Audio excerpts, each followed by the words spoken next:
Hello mga mamshi! Welcome to our podcast, Caffeinated Motherhood. Cheers!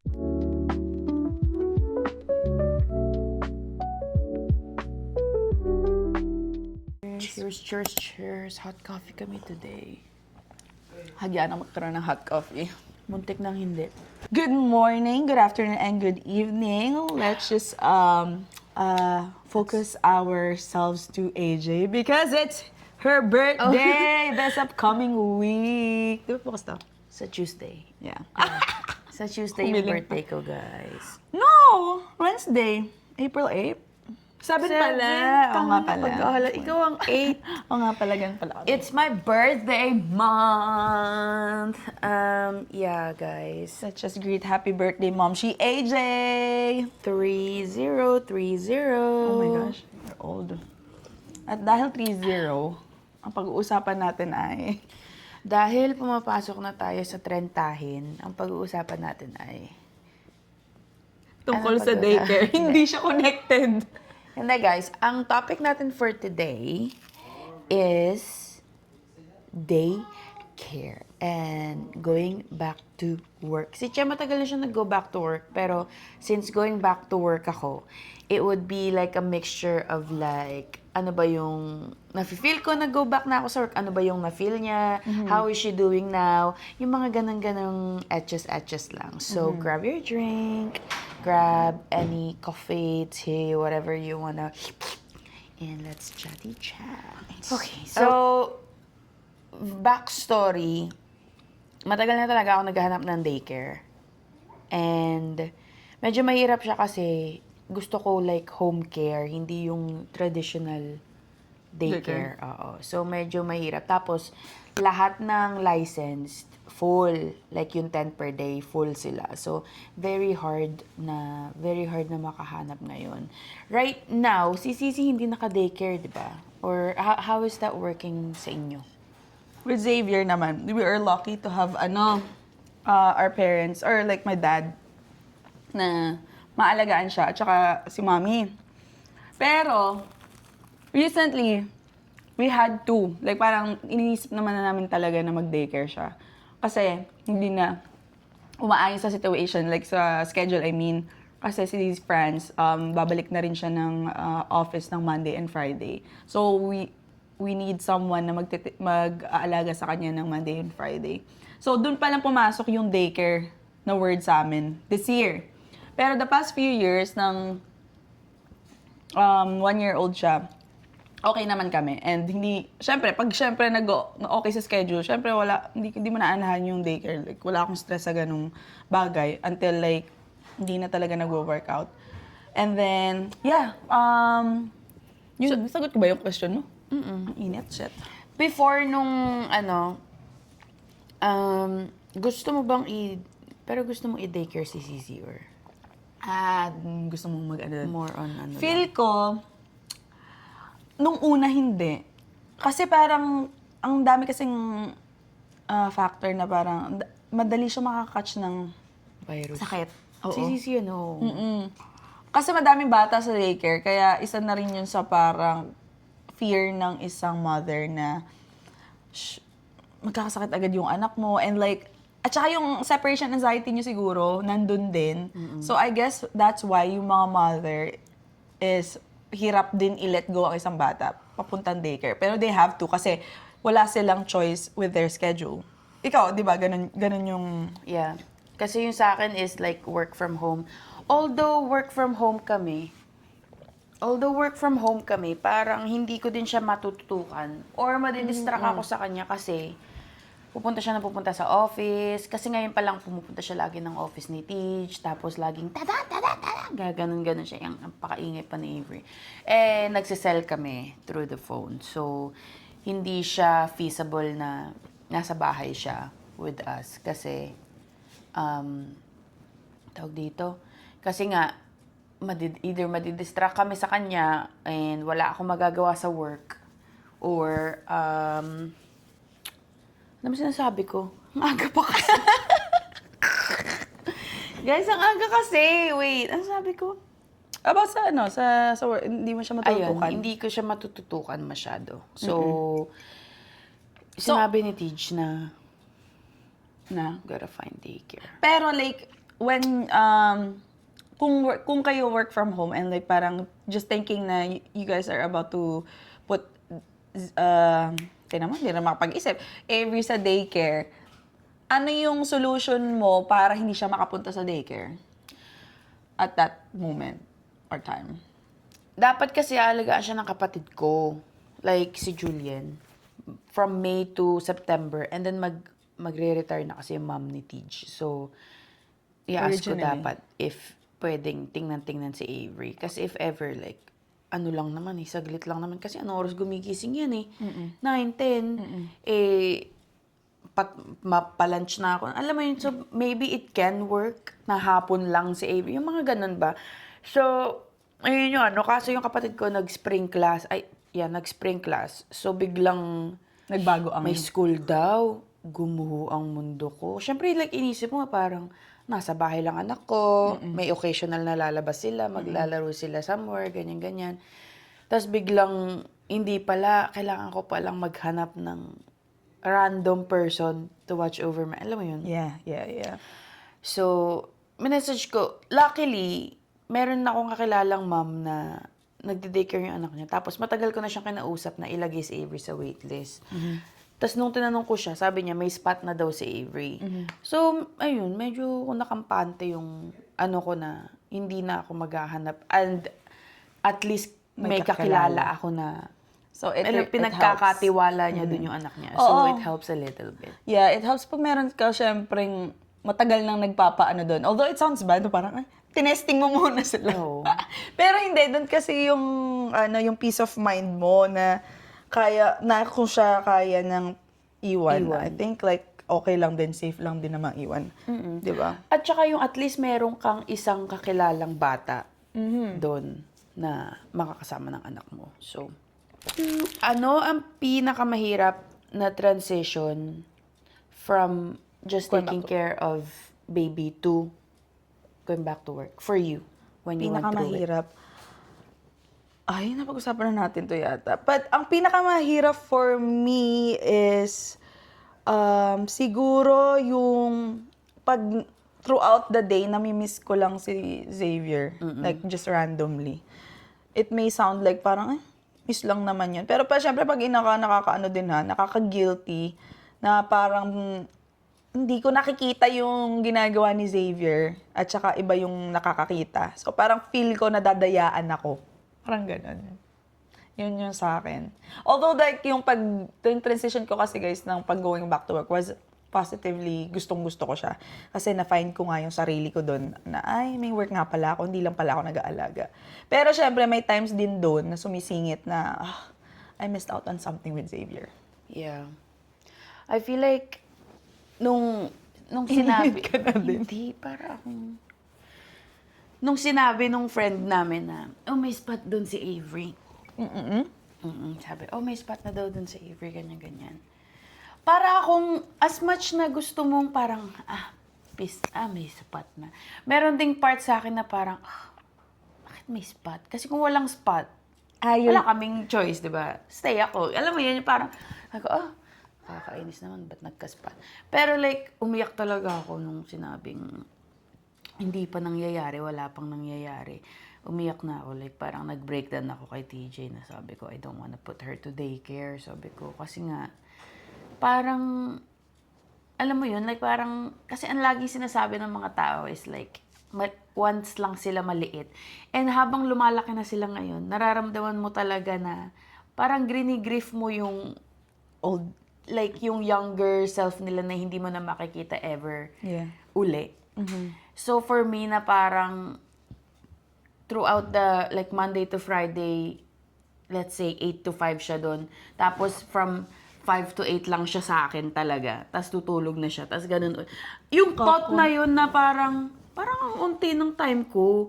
From 24 hours to 4 hours a day. Alam mo yun, doon ako na na parang sabi ko nga kay TJ, if magde-daycare si Avery, ititigil ko na yung little sips. Kako. Sabi ko, kasi kapag ginawa ko pa yung little sips, wala na akong time kay Avery kasi yung weekend ko is little sips. Tapos Monday to Friday nag-work ako. Tapos 4 to 8 or 5 to 9 ko lang siya makakasama. So for me, it's like, that's not enough time na ang liit-liit pa niya. Parang gusto ko i-maximize yung time niya with me habang maliit siya kasi. So, yun ang pinakang hard for me na parang ako is like, okay, what do you do from here? Ito, random question. If hindi walang spot, would you actually consider extending Stay at home? Yeah. ng time na yan? Oo. Kasi meron namang gigs yung Little Sips na naka-line up till August. So, technically, if walang mga yun na lang ang Sisipagan mo na muna. sisipagan ko until muna. Oo. If kailangan kong mag-pop up, alam mo yun, like parang, then I'll just do that sa weekend. At least may mga konting kita, ganyan-ganyan. Pero, sabi ni Tej, pasok daw muna ng 3 months. Tapos we'll revisit. So, at least hindi close yung door na pwede akong magstay. Pero, slightly open. Slightly open. Eto, did you ever feel ready to leave Sisi? Or are we ever talagang ready nang To leave, mag-leave ang baby? I don't think so. Like, ako hindi ako naniniwalang everyone's... Like, hindi ako naniniwala na napaghahandaan yung mga ganong bagay. Kasi... You just do it. It's just part of life. It just, oo. Imagine yung mga mami sa US na after 6 weeks. 2 months ba? 6 Oh my God. 6 weeks ba? Yeah, bumabalik na sila sa Yeah. work. Oh my God. I could never. Diba? Tapos, parang sila... Yun talaga, malaking, malaking part yun ng sa motherhood na isa na, shit, newborn pa lang si baby ko. Iiwan ko na. Oo, iba na yung kinalakihan, iba na yung inang nakikita. Like, parang, what? At least, we're grateful to have, like, A year, at least, Yeah. minimum Kaya nga na kasama mo yung anak mo. Totoo. Pero still, it's not a good, not a good feeling. Na Okay, iwan ito.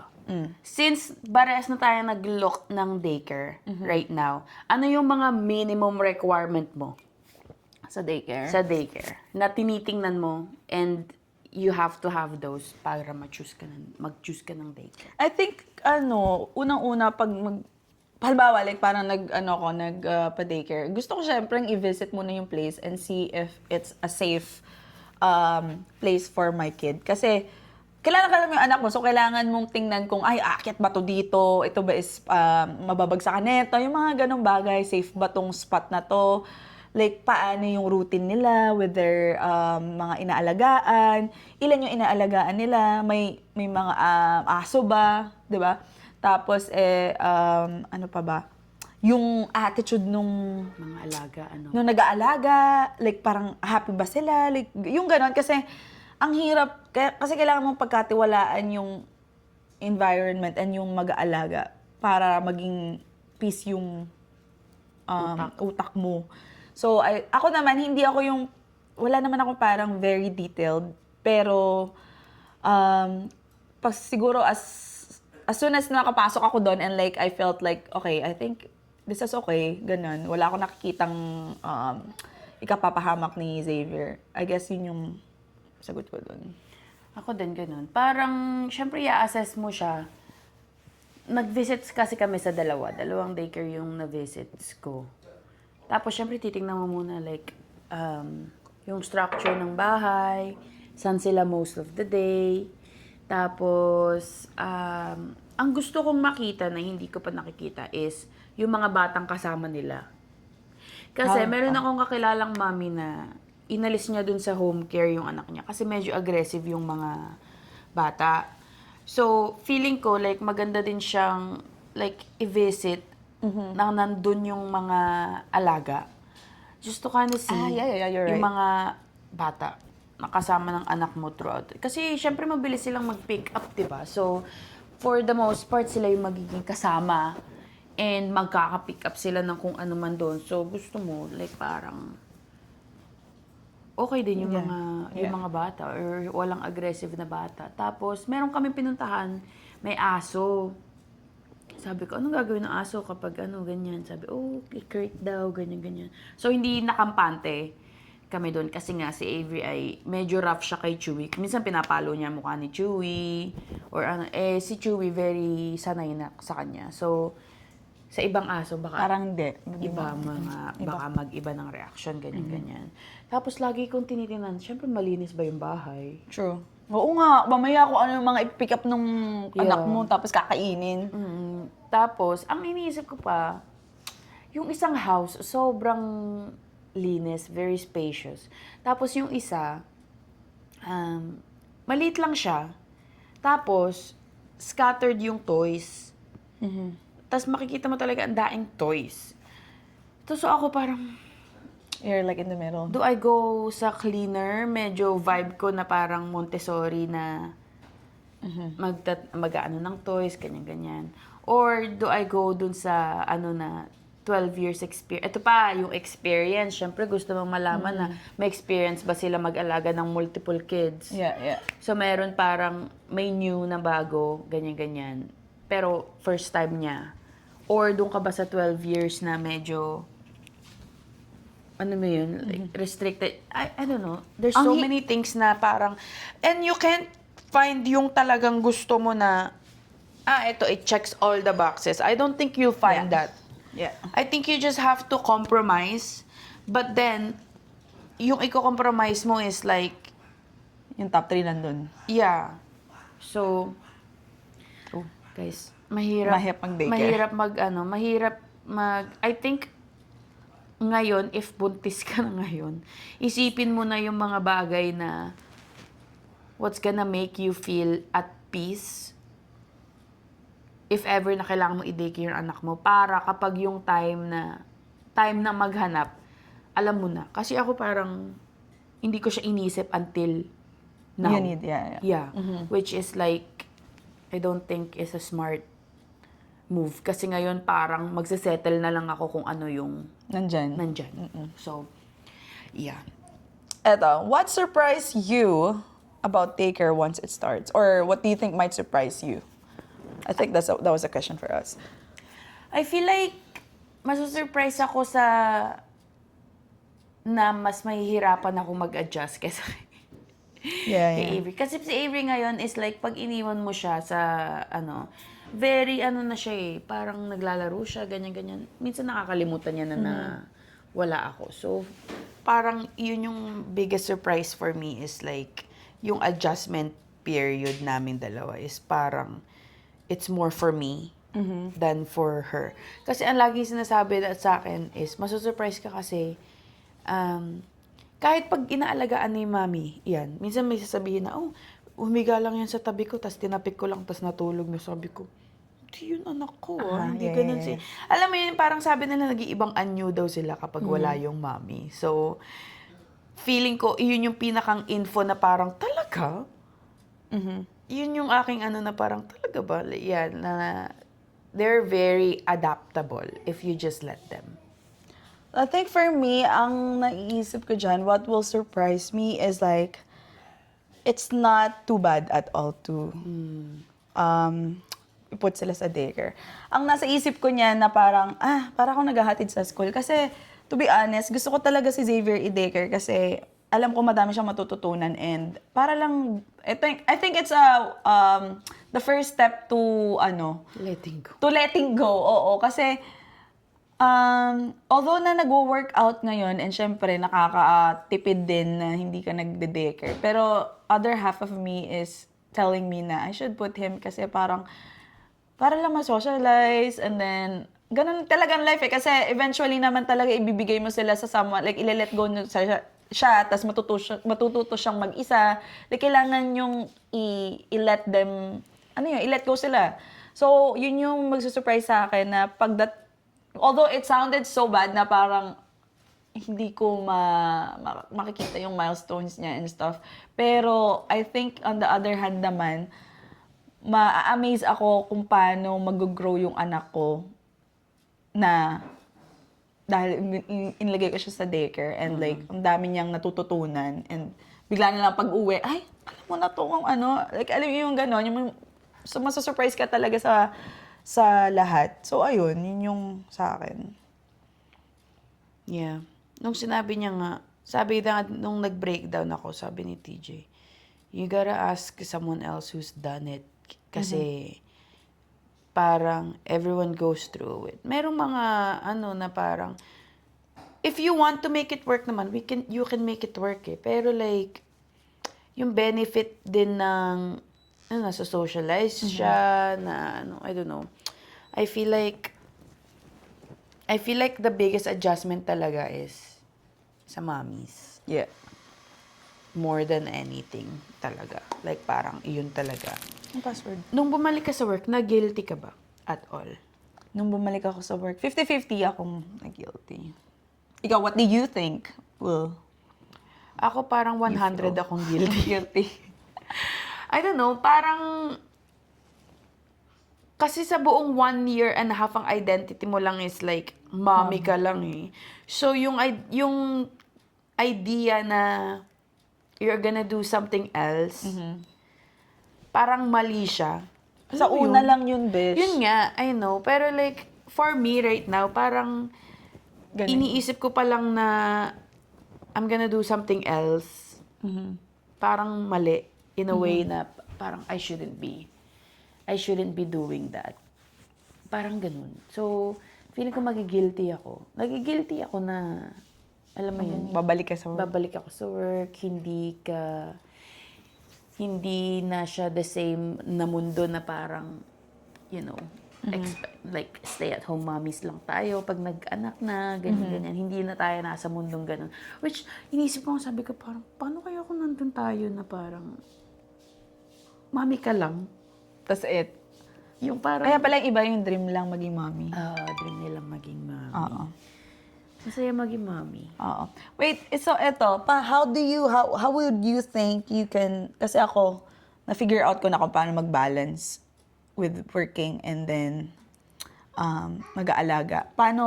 How do you think, ano yung first gagawin mo or like ano yung first na, gagawin mo nga na to balance working and then alagaing si Avery? Ay, Hindi ko alam kung paano ako ibabalance. Actually, hindi ko alam kasi nga, hindi ko pa alam eh. Alam mo Yeah. yun? Like parang, ang hirap isipin ng hindi pa nangyayari. Lalo for me, parang hindi ko may process yung hindi pa mangyayari. May nagtanong sa akin, gawin natin ito ng ganito. Sabi ko, paalala mo sa akin the day before kasi hindi ko ma-process. Parang nandun ako sa na, hindi ako makaprocess ng ang dami kasi future. dami na kasi nasa utak Oo, natin. ang dami na nasa utak. Pero like, feeling ko, for me, pag every time lang. Parang ganun. Parang kung anong gusto niya, kung anong gusto niyang gawin, kung anong gusto niyang kainin.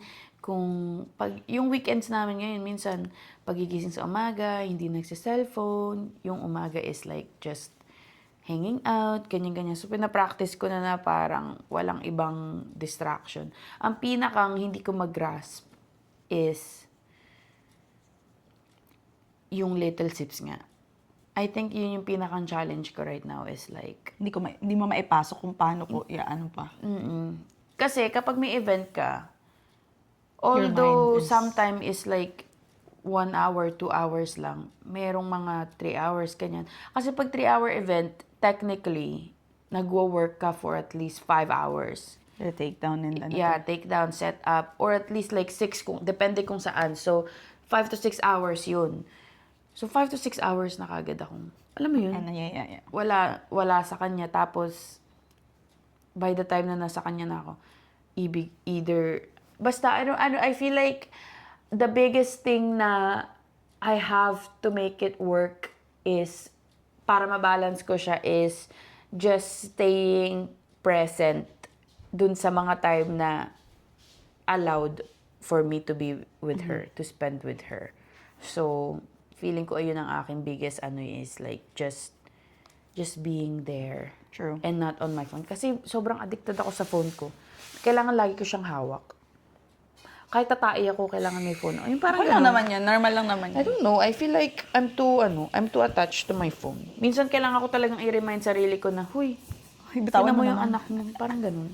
Ang sa akin naman, for me, ang ginawa ko, I guess, was, you know how like ang tagal mo nang nawala sa kanya. So until I'm satisfied and I'm like parang bumabawi ka na okay, gawin ko to kay Xavier, yung parang eto na, yung parang ramdam mo sarili mo na nakabawi ka na eh. Parang ganun, para wala kang regrets after na nawala ka for this Pares pala time. tayo ng brown. Ay, oo nga, no? Kaya ko lang na-realize. Sorry, sabi ko. Nag-camouflage tayo. Sabi ko, wait, puro pares kami. Okay, sorry. Ayun, tapos until na mag-feel good na lang ako na, okay, I think I did enough today for Xavier and wala na akong parang may naglilinger sa akin na hindi ako naging ina today. Ayun, ganun ako, be. So, after nun, let go na ako. That day, move on to the other day. Parang, yun yung nag-help sa akin to balance being a mom and being myself. And ayun. Tapos, parang yung process ko for yung sinabi nga ni AJ, walang distraction. That really helps kasi pag halimbawa nagsi-cellphone ka tapos nandiyan ka lang, parang hindi naman Hindi siya totoo. Oo, Alam mo yun, hindi parang totoo. fake ano lang Oo. siya. Yung pagbabasa mo ng book, yung pag-communicate mo talaga sa kanila. Kasi as they grow, gusto na nila kasi yung attention. Like right now, si Xavier, gusto niya yung laging nakikipag-usap, nakikipaglaro. So, if you're a work from home talaga, tapos parang yung bata mo kailangan talagang gustong, Mommy, come here. Alam mo yun, like, ang hirap, hindi ka makakagawa. Tapos parang yung mind mo split into two. It's either you work or kay Xavier ka. Kasi ako, work from home ako sa part-time ko. Ang hirap. Like, doon ako nahihirapan minsan na, shoot, kailangan ko munang, ano yun, si Xavier. Tapos mamaya, shoot, kailangan ko maghabol sa work ko. So, napakahirap. Kaya gusto ko rin siyang ilagay talaga sa daycare. Yeah. Although naman, with friends, na work from home siya, nandun naman si mommy. So, may support na. Pero kung si friends lang talaga yung work from home at that time, hindi ako papayag na hindi i-daycare si Xavier. Pero for now, yun nga, testing muna kung ano mangyayari this few months, kung okay si Xavier and tama yung routine. If not, naka-waiting list naman din kami. At saka, eto guys, maganda rin naka-waiting list kayo sa ibang daycare or sa daycare na parang katabi na yung school. Kasi sila na yung The drop-off. Yeah, drop off and pick up. Although like kahit 2 years or 3 years yung waiting list na yan, at least pag tinawagan kayo, ready na, magsuschool na yung anak mo, naka-accept na, di ba? So, ayun, yun yung parang biggest tip na narinig ko sa iba. And, I don't know, like hearing that, I just feel excited na, si Xavier magsuschool, pero at the same time, oh my gosh, magsuschool na. Pero ayun, ganun. Ako wala pa ako excitement. What do you think, what do moms really need during this stage that people don't talk about? About sa general daycare? Ito sa transition na to, itong stage ng buhay na to, where we have to let go a little bit. What do I think? What do moms need at this time? I think moms needs, ako pinaka number one is yung makakausap na ma-get sila at the same time that will help them na tama yung ginagawa mo. Like, what feels right, gawin mo lang. And part sa decision making talaga yung sa motherhood. At I think like people should not push someone na parang okay lang yan. Alam mo yun, pag siguro nag-vent out sila and stuff like that, wag mo sigurong I-dismiss. Oo, or turuan na hindi, i-daycare mo, ganyan, alam mo yun. Parang I feel like respect their emotions or like, ano nga sabi ko na-distract ako kay Avery? Naka-ganon. Like, respect their emotions as well. Parang ganon. Yun yung what moms need right now. Kasi sila is in the middle of parang hard decision making ba? Ang daycare talaga. I think is number one. Oo, kasi ipasa mo na yung care eh. Oo. Diba? Hindi na ikaw magki-care. Iba na. Iba na ang magki-care. Sino na? Na? Si caretaker. For me din, ganun din. Parang let us feel the feels. At wag nyo kaming madaliin na parang it's the next step. Kasi And it should be the next it step. should be the next step. Kasi parang, okay, so, I still have, ano mo yun, parang valid pa din yung nararamdaman ko, hindi ako, and wag nyo silang ipa-feel na OA sila. Kasi, ganun silang mag-react sa, dito sa next step na to. Kasi parang, this is the first time na ile-let go nila yung puso nila. True. Alam mo yun, like parang, konting ano sa, kasi Konting sympathy. yeah, kasi parang it's so scary out there. Oo nga. It's such a scary world. Lalo na pag overthinker ka, no? Lalo Besh? pag overthinker ka. Like parang iniisip ko pa nga, sabihin ko parang, naku, yung anak ko baka, paano kung busy yung nag-aano, tapos lalaki magpalit ng diaper ng anak ko. Ay, Alam mo parang yun, ganun parang, yung syempre isip ko. babae pa kasi yung sa akin, kasi babae. So parang for me, it's like extra hard Careful. na parang, holy fuck. Yung, you're giving out control sa ibang ano na parang, ito na. Ikaw na mag-ala. That's so scary. Parang ganun. I don't know. And, I don't know. For me, parang, ang kailangan ng moms at this very hard stage ng transitioning from 24/7 care to fraction of a daycare is like just a little bit of patience. True. Patience and ayun, huwag niyo lang kaming madaliin. Just let us be sad. Let us feel all the feels. Just let us be. Oo, kasi parang pag pina-feel mo naman sa amin, tapos and then like yun yung solusyon namin sa tingin namin okay, tapos hindi nag-workout, then yeah, okay, you're right. Parang kailangan mong i-go through all that just to, fulfill your... guys, just let me know. Please comment down below if Kung may daycare kayo. If I can be a stay-home mom. I-push nyo daw si TJ. Okay, this is the last question for this podcast. What does a full cup look like for you in this season? For me, a full cup, I think, This is a full cup and this is cup A. yeah, Cup this D. is cupcake. Hindi, for me, full cup ngayon is like, I don't know, actually yung mga weekends namin probably is the best definition ng full cup ko right now. It's like yung gigising ka lang, tapos magkikwentuhan lang kayo, and then yung ngingiti lang siya sa'yo, tapos yung partner mo nandyan din, tapos Ngingiti yung din siya. very slow lang.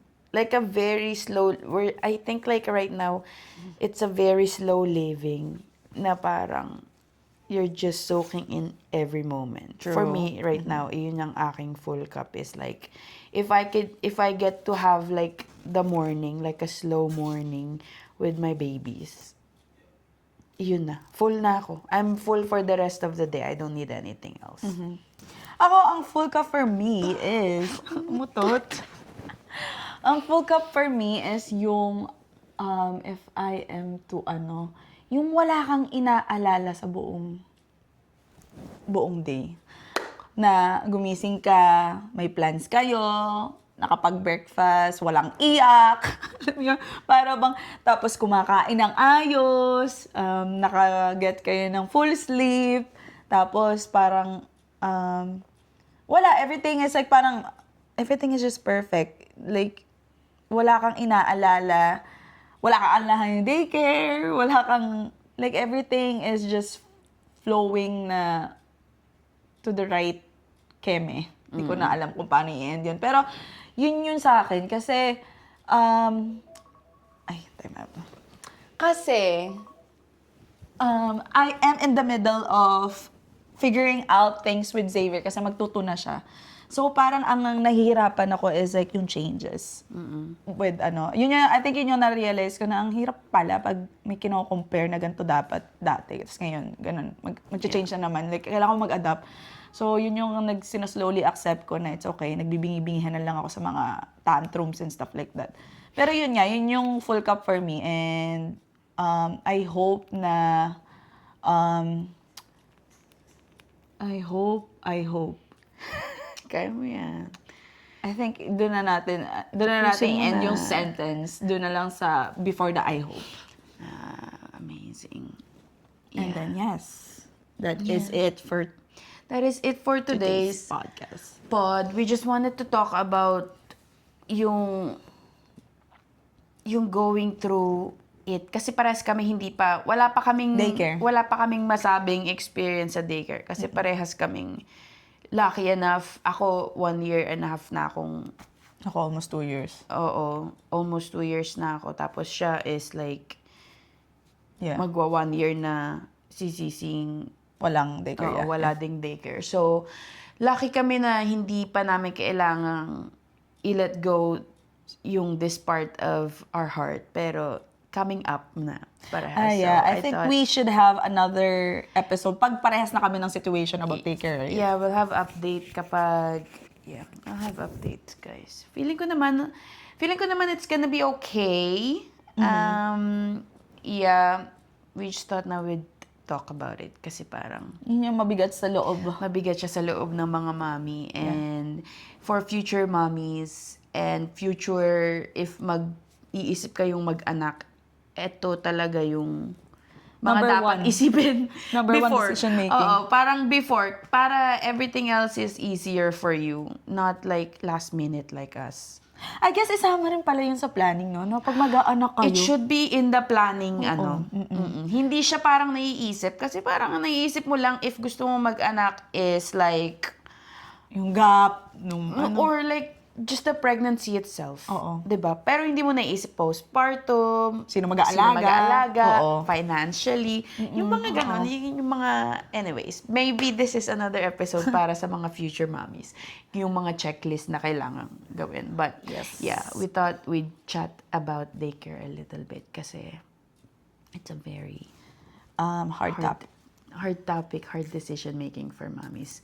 And, ayun, sana may mga natutunan kayong konti. And if meron kayong tips para mapadali ang pag-let go Yeah. a little bit, let us know sa comment kasi I would need it pagbalik ko ng bakasyon.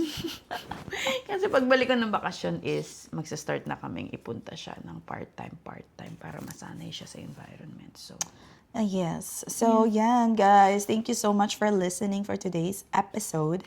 And, ano bang next topic natin? ang next topic natin is actually Guest, we're gonna guesting. be with a guest that is also very close to our heart. So, watch out for that episode. And we might have Might. have a live podcast episode somewhere down over the rainbow. Anyways, Okay, that that's is all it. for today's episode. Follow us on social media and we'll see you guys on the next one. Bye.